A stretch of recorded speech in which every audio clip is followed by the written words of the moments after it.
নমস্কার বন্ধুরা, মেনকা রান্নাঘরে আপনাদের সবাইকে স্বাগত জানাই। তো বন্ধুরা, আমি আজকে আবার একটা রেসিপি নিয়ে চলে এসেছি, চিতল মাছের কালিয়া। তো কিভাবে বানাচ্ছি আপনাদের শেয়ার করছি। চলুন বন্ধুরা, রেসিপিটা বানিয়ে দেখাই। আর পুরো ভিডিওটা দেখার জন্য অনুরোধ করছি বন্ধুদেরকে। ভালো লাগলে একটা লাইক, কমেন্ট, শেয়ার করে দেবেন, একটা সাবস্ক্রাইব করে দেবেন বন্ধুরা। চলুন আমি রেসিপিটা বানিয়ে দেখাই। তো আমি এখানে 4 পিস চিতল মাছ নিয়ে নিয়েছি, ভালো করে ধুয়ে নিয়েছি।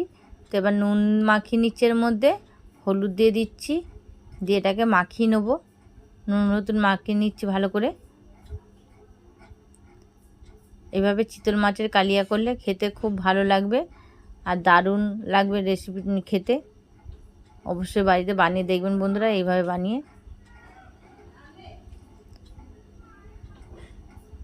বেশি তেল মশলা দিয়ে আমি করিনি। তো আমি মাছগুলোকে নুন মাখিয়ে নিয়েছিলাম, কিছুক্ষণ বাদে ভেজে তুলে নিলাম। মাছগুলোকে সাদা জিরে ফোড়ন দিয়ে দিলাম। এখানে 2টো পেঁয়াজ ঘষে নিয়েছিলাম, নিয়ে ভালো করে এটাকে ভেজে নেব পেঁয়াজটাকে, যাতে পেঁয়াজের কাঁচা ভাবটা না থাকে। তো এইভাবে ভেজে নিচ্ছি। দেখুন, আঁচটা কমিয়ে দিয়েছিলাম, নাহলে পুড়ে যাবে। কম তেলে আমি এটা করছি। আদা রসুন আর কাঁচা লঙ্কা একসঙ্গে পেস্ট করে দিলাম, এটাকে দিয়ে ভালো করে আমি কষে নিচ্ছি। আদা রসুন পেস্ট দিয়েছি, নুন দিয়ে দিলাম স্বাদ মতন, হলুদ গুঁড়ো দিয়ে দিলাম, কাশ্মীর লঙ্কার গুঁড়ো দিয়ে দিলাম, জিরে গুঁড়ো দিয়ে দিলাম আর ধনে গুঁড়ো দিয়ে দিলাম। দিয়ে আবার ভালো করে এটাকে কষে নেব। আঁচটাকে একদম কম আঁচে রেখেছি, বেশি জোরে আঁচ দেবো না। দিয়ে এইভাবে কষে নিচ্ছি। খুব বেশি তেল মশলা দেবো না, কেন তেল মশলা খাওয়াতেও শরীরের পক্ষে ভালো না। তো আমি সেই জন্য সামান্য তেল মশলা দিয়েই এটা করেছি। তো একটা টমেটো আমি পেস্ট করে রেখেছিলাম মিক্সিতে, তো টমেটো পেস্টটা দিয়ে দিলাম, দিয়ে ভালো করে আবার এটাকে কষে নিচ্ছি। তো একটু কষা হয়ে গেছে।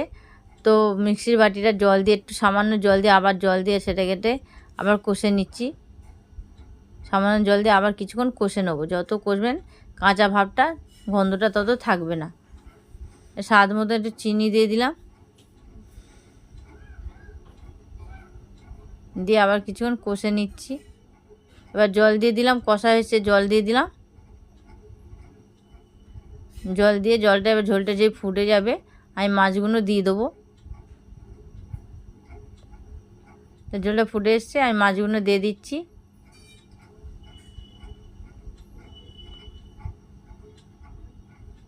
তো দিয়ে দিচ্ছি, দিয়ে এবার ফুটিয়ে নেবো ভালো করে।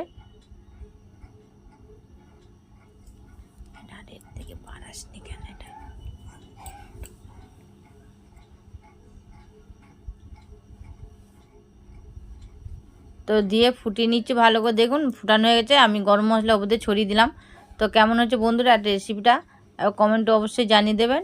আর একটা লাইক, কমেন্ট, একটা সাবস্ক্রাইব করে দেবেন বন্ধুরা, যাতে নতুন নতুন রেসিপি আরও আপনাদের সঙ্গে শেয়ার করতে পারি। তো এখনকার মতন আবার এলাম নতুন রেসিপি নিয়ে, আবার ফিরে আসবো। নমস্কার।